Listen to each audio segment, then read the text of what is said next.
हो गया।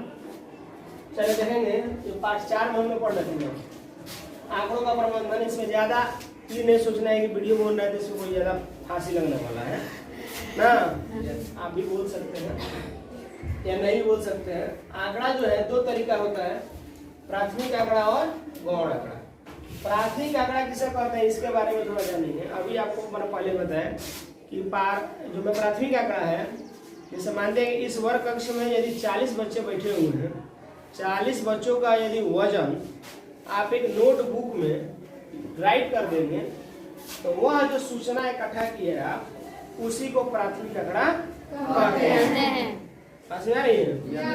उसके बाद उस आंकड़े की सहायता से मानते हैं कि राम नाम का लड़का वह 40 बच्चों का वजन का इकट्ठा कर दिया, कॉपी में नोट कर दिया। उसके बाद श्याम नाम का लड़का उस आंकड़े को लेके एक या बारंबारता बंटन सारणी बना दिया, तो वो भी एक डाटा हुआ। तो वह जो डाटा हुआ उसको कहेंगे द्वितीयक आंकड़ा।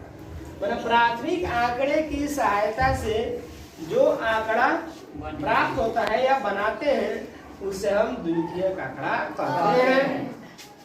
अब इन आंकड़ों का जो निरूपण है वह 3 तरीका से किया जाता है। 3 तरह से हम करते हैं। पहला है चित्रालेख, चित्र के माध्यम से।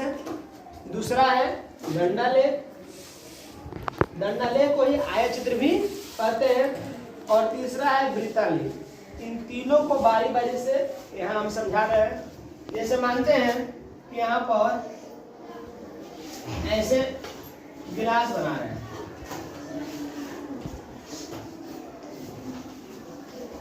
ये मानते हैं कि जनवरी होगी। एक कंपनी ने ग्लास का निर्माण किया जो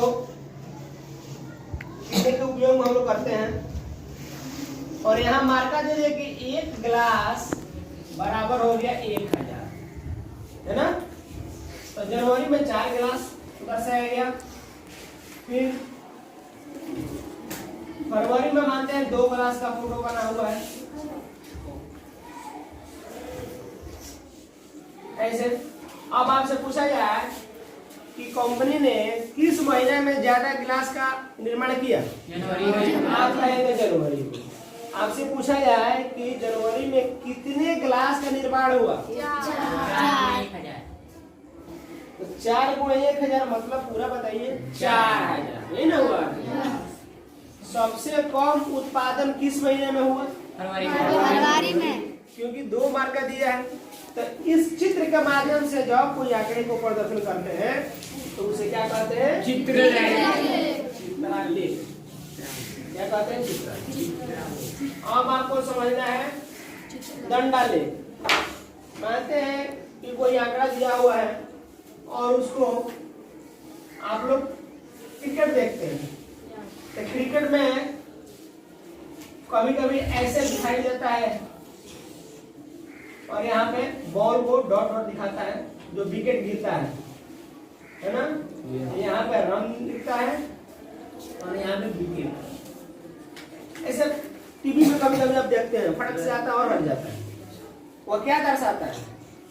वो जल्दी से जल्दी सूचनाओं को प्रदर्शित करके समझा देना, वही क्या है? आलेख का कार्य है। आप देख रहे हैं दंडालेख, तो ये दंडालेख नहीं है। थोड़ा सा बीच में आ गया, एक बात तो बता दीजिए दंडालेख में क्या होगा। दंडालेख जो होता है आयत, देख रहे हैं ना, आयत का समान है। ऐसे आयत के द्वारा जब हम किसी सूचना को प्रदर्शित करते हैं, हाँ, और यहाँ पे मानते हैं कि 0 हो गया, ये 10, या इसको लिख देंगे हिंदी। आपने मानते हैं हिंदी में परीक्षा जो आप दिए, मान लेते हैं कि आप छमाही एग्जाम दिए, तो हिंदी में यहाँ पे 10 अंक, यहाँ पे 20 अंक, यहाँ पे 20, 30, 40 और ये 50। मानते 50 अंक का परीक्षा हुई। तो हिंदी का ग्राफ ये है, इंग्लिश का ग्राफ ये है, मैथ का ग्राफ ये है और साइंस का ग्राफ ये है। तो आप क्या करेंगे, आप इसको देख के बता सकते हो। हिंदी में 10 मार्क है। आपसे पूछा जाए कि इस आलेख में दिखाओ, बताओ सबसे ज्यादा आपको किस विषय में ज्यादा नंबर मिला है? तो मैथ का आलेख सबसे ऊपर है। आयत के द्वारा दर्शाया गया है। आयत है ना जी, आयत मतलब मालूम है कि ऐसे लंबाई चौड़ाई जब अलग अलग होता है तो आयत हो जाता है, सब बराबर होता है तो वर्ग बन जाता है। तो दंडालेख आयत चित्र के द्वारा दर्शाता है, मतलब आयत के द्वारा, आयत चित्र के द्वारा जब निरूपण करेंगे तो वह दंडालेख हो जाएगा। जिसमें क्या होता है, एक क्षैतिज होता है रेखा, है ना जी, एक क्षैतिज रेखा होता है और एक ऊर्ध्वाधर होता है। तो यह दर्शाया है किसमें, आयत चित्र में ये। तो आंकड़े का प्रदर्शन जो 3 तरीका से होता है। पहला था चित्रालेख जिसका फोटो हम बनाए थे, आपको समझ में आया। फिर उसके बाद है दूसरा आयत चित्र दंडालेख, और तीसरा आप देखेंगे आपके सामने दिखेगा वृत्तालेख। तीनों को वृत्तालेख माने किसी सूचना को जो वृत्त के माध्यम से इस वृत्त में प्रदर्शित कर देते हैं, है ना। जैसे मानते हैं कि भारत की जनसंख्या में यदि शिक्षा का दर को दर्शाना हो या पूरे भारत की जनसंख्या हो गई, तो सबसे शिक्षित राज्य जो है वो कौन है परसेंटेज में, तो मानते हैं केरल हो गया। उसके बाद कौन है, ये दिल्ली हो गया ना, ये हो गया केरल ना। उसके बाद हो गया दिल्ली, उसके बाद मानने को अदर राज्य है ना। तो जब किसी सूचना को हम वृत्त के द्वारा दर्शा देते हैं तो वह कहलाता है वृत्तालेख या पाई शाखा।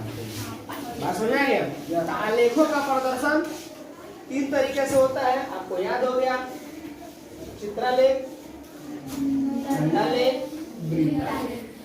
तीनों का प्रदर्शन आपके सामने दिखाया गया। समझ में आया? चलिए धन्यवाद।